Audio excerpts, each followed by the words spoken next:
Chapter 2. The word that Isaiah the son of Amos saw concerning Judah and Jerusalem. Now it shall come to pass in the latter days that the mountain of the Lord's house shall be established on the top of the mountains, and shall be exalted above the hills, and all nations shall flow to it. Many people shall come and say, Come, and let us go up to the mountain of the Lord, to the house of the God of Jacob. He will teach us his ways, and we shall walk in his paths. For out of Zion shall go forth the law, and the word of the Lord from Jerusalem. He shall judge between the nations, and rebuke many people. They shall beat their swords into plowshares, and their spears into pruning hooks. Nation shall not lift up sword against nation, neither shall they learn war any more. O house of Jacob, come and let us walk in the light of the Lord. For you have forsaken your people, the house of Jacob, because they are filled with eastern ways. They are soothsayers like the Philistines, and they are pleased with the children of foreigners. Their land is also full of silver and gold, and there is no end to their treasures. Their land is also full of horses, and there is no end to their chariots.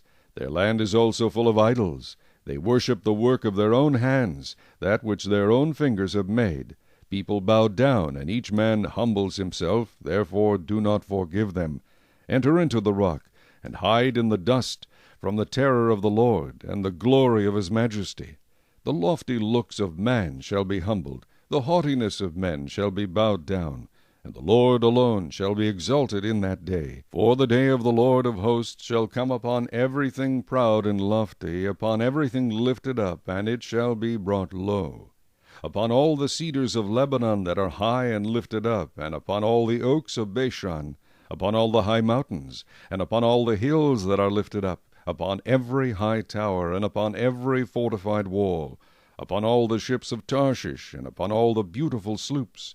The loftiness of man shall be bowed down, and the haughtiness of men shall be brought low. The Lord alone will be exalted in that day, but the idols he shall utterly abolish. They shall go into the holes of the rocks, and into the caves of the earth, from the terror of the Lord, and the glory of his majesty, when he arises to shake the earth mightily.